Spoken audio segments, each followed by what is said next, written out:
Hey everybody, hope you're doing amazing. It's Kendall Netmaker here today, and today I wanted to take some time. I know it's been a while since I've been on, and I wanted to make sure that I had time here today to answer some of your questions about the businesses that you're running. I've been getting a lot of emails from all of you who are requesting information about starting your own brands, your own companies, and whatnot. So I want to take some time to come online to answer any questions. I know it's been a while since I've been on. I apologize. I've been head down working on a lot of stuff in my business and my path. So I guess time out really quickly. If you ever notice that I personally find it very difficult to do a bunch of social media when I'm working on something really big or something that requires all my attention. I don't know about you, but that is very difficult for me to do. And if you have any tips on that, let me know because it's tough to do all those things at once. And when you're trying to build projects, you're trying to create things, but also still trying to make time for social media. It's tough. So um, I have a lot of respect for you if you know how to do all that stuff because that's very difficult. So for those of you who are tuning in right now, I'll definitely do my best to answer any questions that you may have today. A lot of the people that have been reaching out have been asking similar questions. So some of the questions they've been asking is about how do I start this company, Kendall? How do I grow this from nothing? And I want to start off by saying every and you may have heard me say this in past live streams is that every successful business that is able to be around for a long time, they have this thing in common, and the thing is their ability to keep growing and evolving regardless of what's happening out there in the market, but regardless of whatever, like this pandemic, for example, right? Their ability to keep moving forward. um, they have such a big problem that they're solving for people that it's tough for them to go away, their business. So the question I have for you is whatever you're trying to grow, whatever you're trying to build, ask yourself this when you're getting it going. If you're just starting, ask yourself this is very important. Or if you're trying to grow to the next level, ask yourself this as well. What am I doing right now? What am I putting out in the marketplace, whether it's a product, a service, a combination of both, that people are offering me money for my product or service? What am I helping and solving for those people? Is it big enough that it can survive um, anything that you could possibly think that's thrown at you?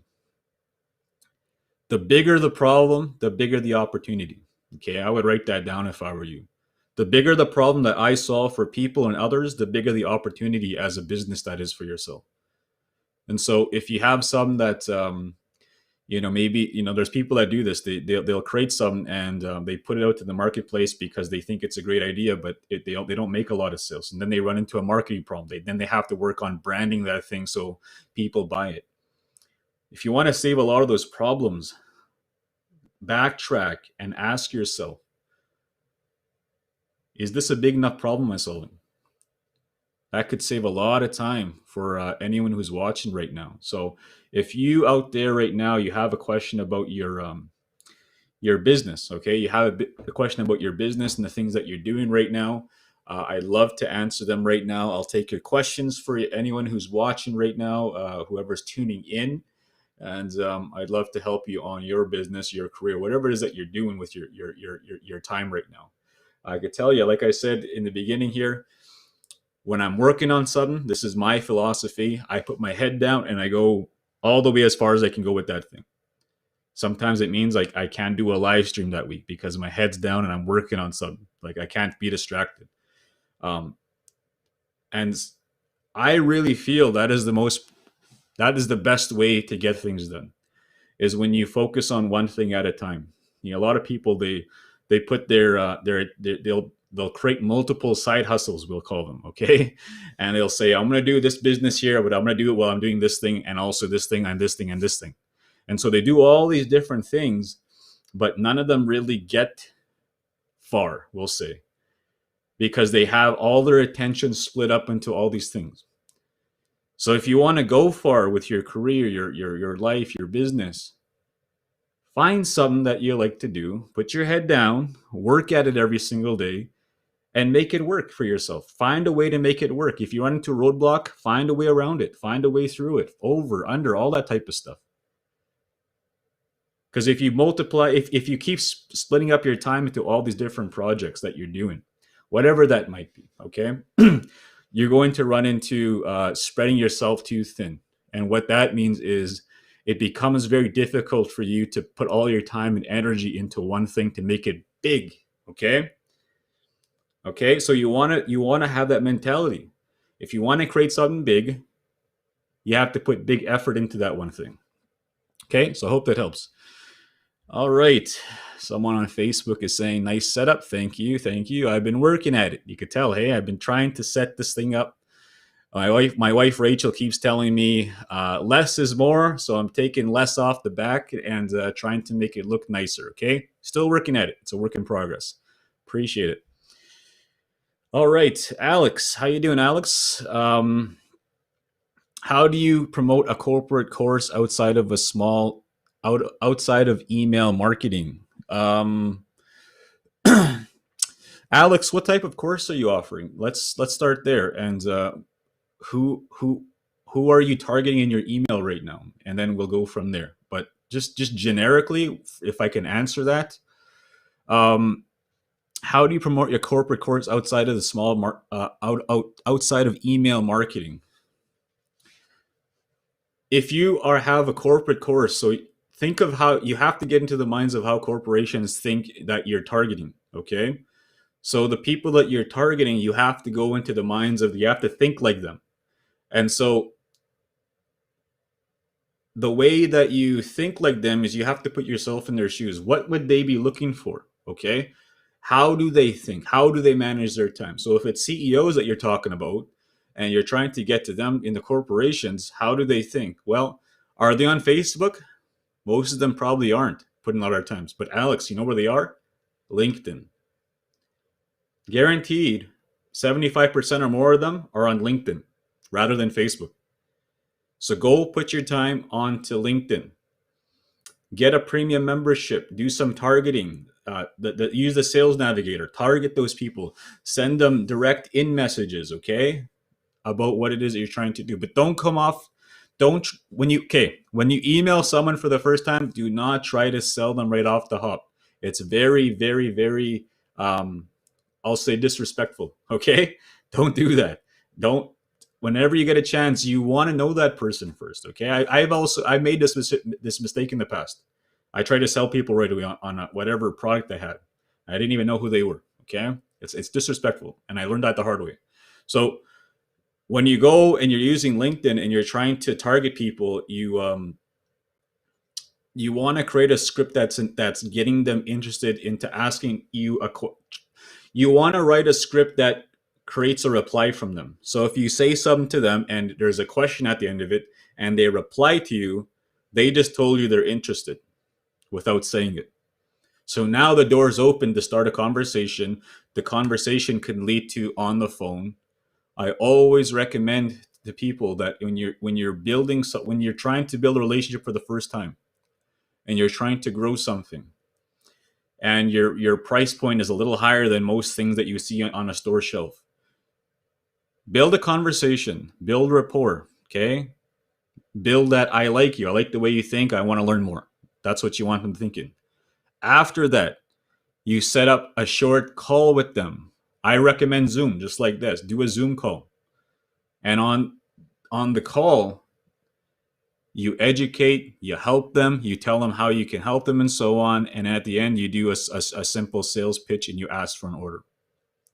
That's the best way I can explain that, Alex. I hope that helps. But a lot of that is it's going to take a lot of trial and error. You're not going to get it right the first couple of times. It's going to take time for you to really get this pitch down. But if you don't do it, you're not going to get there. I can tell you that from experience, where I didn't want to email people. I didn't want to reach out to people because I was scared, right? Just like some people, we're scared of reaching out to new business sometimes. And so you have to force yourself to just do it. Throw yourself out there. Send a bunch of emails. Who cares if people don't reply to you? you're getting more ahead than you were, an hour ago. Just thinking about it. Just send a bunch of emails and see what happens. Okay. I hope that helps there, Alex. Hope you're doing well. And for any of you who are online right now, I am totally open to answering your questions. Again, you can follow me on Facebook. You can follow me on Instagram. So I'm either on any of those. If you have any questions right now, I'm here to answer your questions. All right. So I hope everyone is doing amazing. Yes. So Alex is saying, I've been asked this question and want to get your thoughts. Um, the no is one step closer to yes. So that is true and not true. That's my opinion. Okay. So what I mean by that, Alex, is that when someone says no to you and they're saying, I don't think it's the right fit. What that means is that you haven't given them enough information to show them the benefits and how you can help them. You haven't shown them enough about how you can help and alleviate some of their pain that they're going through, that your product, your service offers to them. So when someone says no, usually the first time they say that, that's what they mean is you haven't shown me enough. You haven't demonstrated it well enough. So that means you have to change your approach and how you share with them. So if they keep saying no though, and like how many times later they're like, no, absolutely not. I'm not interested. I'm just the wrong person. Then you move on. Okay. But usually that first time they say that, what they mean is you haven't demonstrated enough that what you're offering is going to help me. Okay. I hope that helps there, sir. Hope it helps. I hope it helps. I hope that everyone um, is doing amazing. Again, it's Candle Net Maker here. I am here to answer your questions that you may have in your careers, your businesses, and so on. If you have any questions about the things that I do, regards to virtual training, coaching, and so on, go to my website, candlenetmaker.com, and we'll start something there, hopefully, to work together. You never know.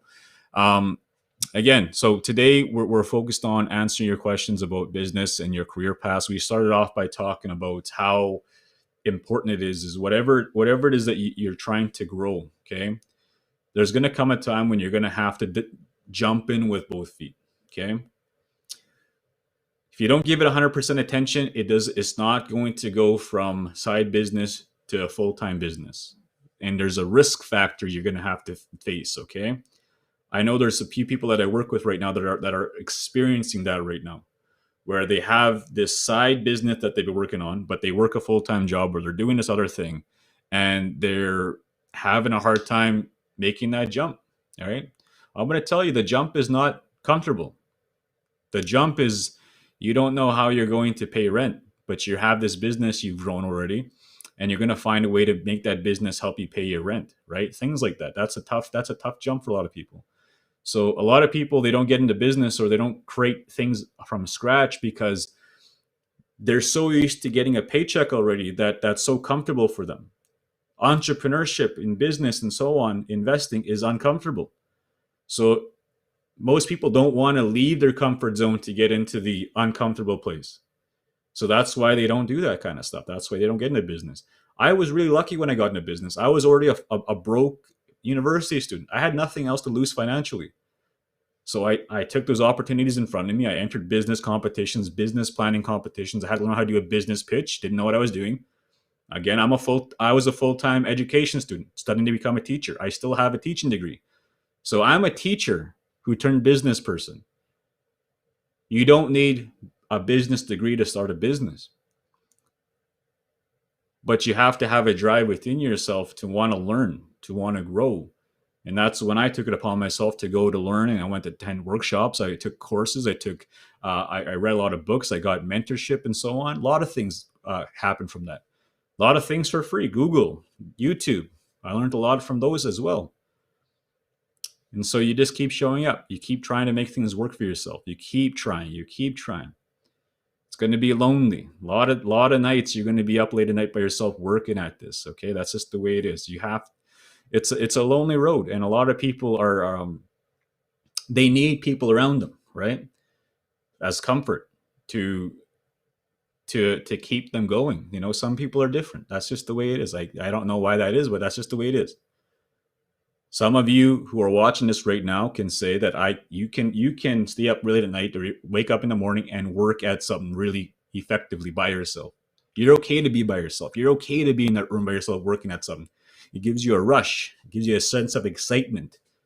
That's an entrepreneurial quality right there. So keep nurturing that, because that's a blessing. Okay. All right, let's see. Alex has another comment here. He says, my philosophy is build relationships. No's will happen. Productive activity will eventually lead to yes, not necessarily with those initial no's. Good stuff. Awesome. Awesome. Thank you, Alex. I hope you're doing great. Again, it's Candle Net Maker here, and I'm here to help you with your life, career, your business, and so on. Okay, so as we approach the end of the year, which is end of 2020, it's been a interesting year, we'll say. So much stuff has changed for a lot of people, and including my business. Everything has had to go online. Everything, and so with that, I've had no choice but to change things. And for a lot of people, that's tough. It's tough for them to change things, because when you get set in a certain habit or paradigm, what they call it, it's tough for you to make that shift to create a different path for yourself. So if things have always been working for yourself and things have always been going well for yourself, you know, when something like 2020 comes and it knocks you over, you have no choice but to adapt. So for whoever's watching this, you know, there's going to be more things like this happening in different ways. We have no choice but to adapt. As humans, we're that's one of the things that we can do, is we can adapt to different things that are thrown at us. Okay, so keep going, keep moving, and I hope the things keep rolling with you. I have someone on Facebook saying, I'm just starting my second business with clothing, and any tips? Awesome, awesome, awesome. So with the clothing, so I'll give you a couple tips. Okay, so your brand, your name is everything in your brand. Okay, that's what people are going to be calling you. That's what, you know, when they think of Nike, they say Nike, right? So your brand has to be something simple. It should be easy to say. It should resonate. When someone says it, it should resonate with that market right away. Okay, so that's the first thing. The second thing is it should have a real applicable design to it. Okay, so whatever design that you decide to have with it, keep it simple. Don't make it too crazy, because the crazier the design, it's hard to even focus and see what your brand is. If someone came out with a brand today and they had this crazy design of all these different colors on it, that's all you remember is the colors and how crazy it was. You don't remember the name. So your first design should be easy enough so that people know it's your brand. It's this brand's name. Okay, so those are the two tips that I have for you today. Keep it simple. Your name is everything, and your first design should point towards your brand name. That's who you are. Okay, keep it simple. All right, so I hope that helps. Again, Kendall here. Hope you're doing amazing. If you have any questions, reach out to me. Follow me on Instagram. You can follow me on Facebook and so on. I'm here to help. And hey, buddy, how are you, Ryan? Good to see you. Good to see you. Good to see you. And again, it's Candle Net Maker here. I will do my best to keep coming on live with all of you here, and just keep the ball rolling. Keep trying to help as much as I can. Have an amazing day, and we will see you all on the next